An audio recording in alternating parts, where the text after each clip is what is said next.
சித்திரை மாதத்தில் பிறந்ததால் குடும்பத்தில் கடன் பிரச்சனை ஏற்படும் என்ற மூட நம்பிக்கையில் பிறந்து 38 நாட்களேயான பேரக்குழந்தையை தாத்தாவே தண்ணீரில் மூழ்கடித்து கொலை செய்த கொடூரம் அரியலூர் மாவட்டத்தில் நடந்துள்ளது.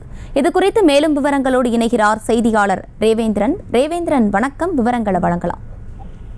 வணக்கம் ஹர்ஷினி. அதாவது அரியலூர் மாவட்டத்தில் சித்திரை மாதத்தில் பிறந்த குழந்தையால் உயிருக்கு ஆபத்து மற்றும் கடன் பிரச்சனை ஏற்படும் என கருதி தாத்தாவே பேர குழந்தையை தண்ணீர் பேரலில் மூழ்கடித்து கொன்றுவிட்ட சம்பவம் மிகப்பெரிய பரபரப்பை ஏற்படுத்தியுள்ளது.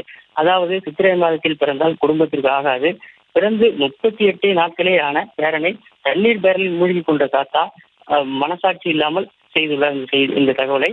மேலும் போலீசார் விசாரணையில் அவர் கைது செய்யப்பட்டுள்ளார்.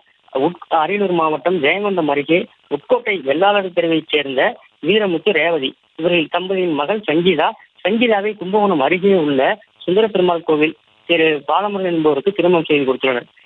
இதில் இவர்களுக்கு சங்கீதாவிற்கு 30 நாட்களுக்கு முன்னர் ஆண் குழந்தை பிறந்துள்ளது. பிறந்த குழந்தையுடன் சங்கீதா உட்கோட்டையில் உள்ள தனது பெற்றோருடன் வசித்து வந்துள்ளார். இந்நிலையில் கடந்த 14ஆம் தேதி காலையில் தனது குழந்தையை தூங்க வைத்துவிட்டு சங்கீதாவும் தூங்கிவிட்டார். காலை எழுந்து பார்த்தவுடன் குழந்தை காணாமல் போனதை கண்டு அதிர்ச்சி அடைந்துள்ளார்.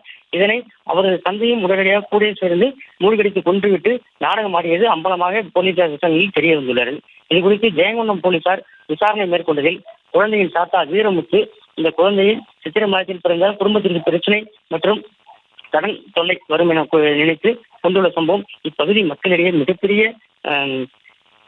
சோகத்தை ஏற்படுத்தியுள்ளது. ஹர்ஷினி, விவரங்களை வழங்கியமைக்கு நன்றி ரேவேந்திரன். செய்திகளை உடனுக்குடனும் துல்லியமாகவும் தெரிந்து கொள்ள சப்ஸ்கிரைப் பண்ணுங்க.